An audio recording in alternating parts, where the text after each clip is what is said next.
All right, ladies and gentlemen, let's now put the spotlight on Luma AI, where reality has just gotten a serious upgrade. The company has flicked the switch on one of the year's biggest tech fundraisers, securing $900 million in a Series C financing round, and it has plugged itself into a colossal new compute partnership that could reshape how artificial intelligence learns, reasons, and interacts with the physical world.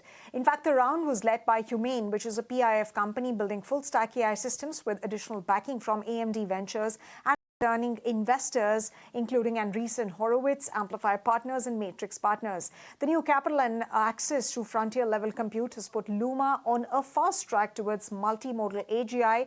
Remember, that is a form of intelligence that's designed to generate, understand, and operate across video, images, audio, and language. In fact, to discuss more on the fundraise and the company's plans to scale up further, I'm now joined by Amit Jain. He's the CEO and co-founder of Luma AI. Thank you very much, Mr. Jain, for taking the time out and speaking to us here on ET Now. First things first, what exactly will this $900 million be used for, and how does the planned 2 gigawatt supercluster in Saudi Arabia, how will that accelerate your AI roadmap? Thank you for having me.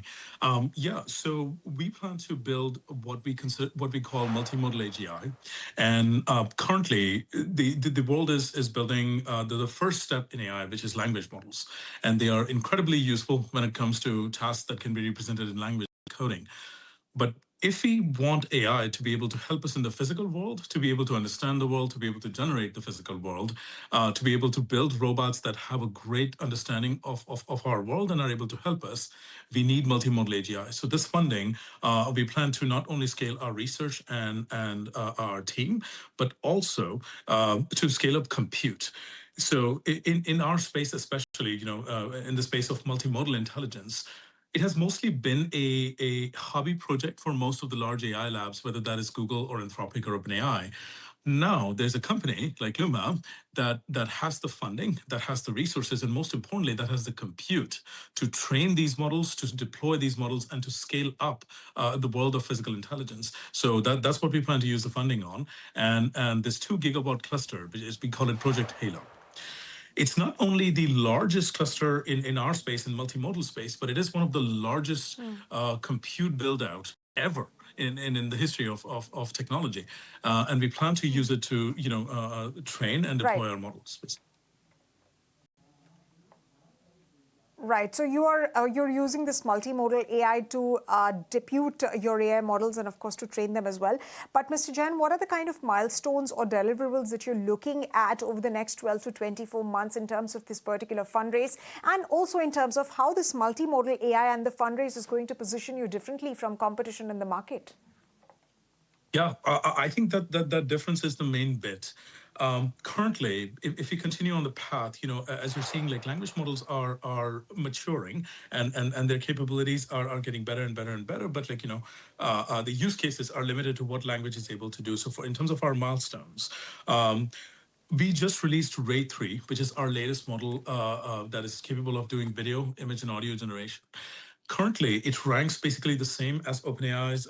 It ranks above OpenAI's Sora 2 Pro, and neck to neck with Google's Gemini, or Google's Veo 3, I'm sorry. So Luma is the only startup actually at the moment that is able to produce frontier video generation models. Next step for us includes building what we call the Omni model. So that means models that are able to reason as well as generate video, as well as able to simulate reality. So this is a new track that we have started at Luma.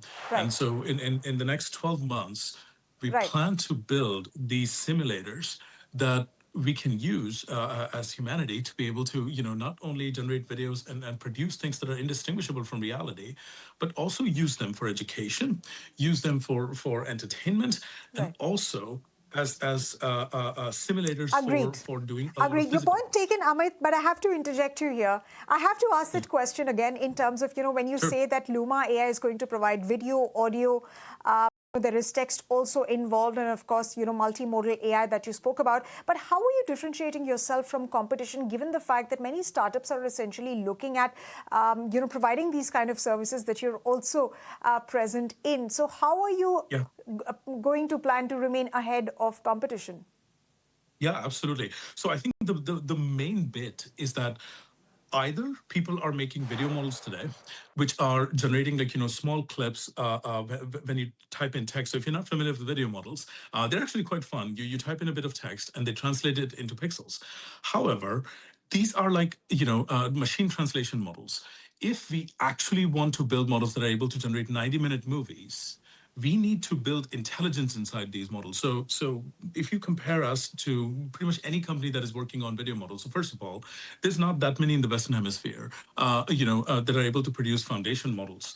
There are many companies that are reselling our services or reselling Google services, whatever have you. But the number of companies that are able to produce foundation models today is Luma, OpenAI, and Google at this point. There are many other companies that make much less performant models, but this is basically the space of companies. Amongst these companies, for Luma, the goal is to build intelligence in video. Video is one of the strongest sources of information on the Okay. planet. So I'll give you an example of that. Right. LLMs and text Right. is trained on about 300, 400 petabytes or 300, 400 terabytes of data, right? Which is a lot of data, but not really. Video, that Right. much tokens and that much data is uploaded to the internet almost every week. So video is able to surpass the Okay. data problem in AI. And so when it comes to the point of differentiation, instead of building these translation models that take just text to video, we want to build video intelligence. We want to build models that can understand the world, that are able to solve computer All vision right. problems All at right. the So same essentially, level your as point is LLMs of about text. building video. Your point is about building video intelligence, and video is going to be Yeah. a core strength as far as your company is concerned. But having said that, Amit, how are you looking at India as a geography in terms of your addressable market versus the United States? Yeah, I think so we have started to do a lot of work in the Indian market. We very soon we are about to open an office in the region as well.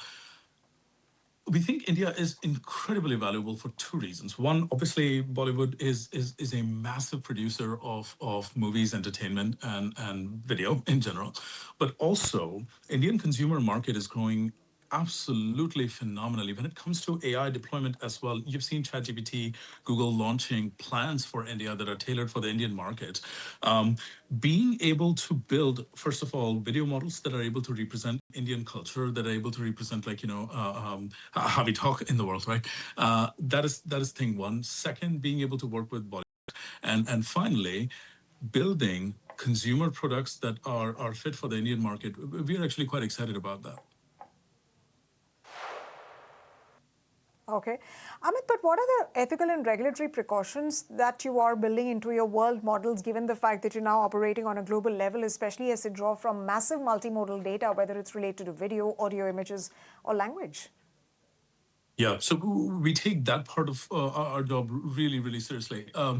Our models are starting to become nearly indistinguishable from reality. And so we have strong safeguards when it comes to what is able to be produced. We work with authorities like Thorn, which everything from CSAM to unsavory things that the models are able to generate. So we have multiple layers of control, multiple layers of detection when someone is trying to use our models to make things that are not good for the society. In addition to Okay. those things, we also work with rights holders and IP right providers so that our models can be used for Right. making new great things rather than reproducing someone else's IP. Yeah? So we have multiple tiers of these systems in place, and we continue to work with the U.S. government as well as others in the world to make sure that our models align with the local values and with how people think the best use case for these models can Right. be. All right, so plenty of regulatory challenges ahead, even as AI is developing, and of course, so are regulators. They're tightening their own regulations, country-specific regulations with respect to this particular technology. But Amit, one final question before we let you go. Now, with nearly $1 billion raised, what is that one risk that keeps you up at night? Is it technical, is it ethical, or political, given the fact that there's so many geopolitical changes that are happening, and that could really change the fortunes of any company that could be operating globally, given the kind of disruptions that we are seeing geopolitically? Which of these aspects do you think pose the biggest risk to Luma that could perhaps derail Luma AI's trajectory? I think geopolitical risks are interesting, but not really the main concern. The reason is very simple. Any country that wishes to be competitive with AI, and it is essential for them to be, because otherwise the efficiency of the economy compared to countries that adopt AI quickly is going to be terrible, right? So geopolitics is not the main thing I worry about. It's compute, honestly. So the rate at which our business is growing, and so if you look out about even just a year from now, video understanding and video generation tokens are going to be majority of the tokens that are consumed by AI, and access to compute that at a price that is able to be deployed widely, and a large number of people can benefit from it, is, I think, a real problem, whether that is from energy perspective, whether that is from deployment perspective. So this 2 gigawatt cluster is kind of a start of solving the problem for us. But if there's one problem that I think a lot more about than anything else, to be honest, it is compute. All right, so compute is something that you see as a bigger challenge, and of course, that is something that you will be focused on as well. But for the moment, thank you very much, Amit, for taking the time out and speaking to us here on ET Now about the fundraise, and of course, on what really differentiates the company. It's a massive amount that you have sort of lapped up, and it has created quite a buzz in the startup circles here in India and, of course, abroad as well. But for the moment, thank you very much for taking the time out. Thanks for having me.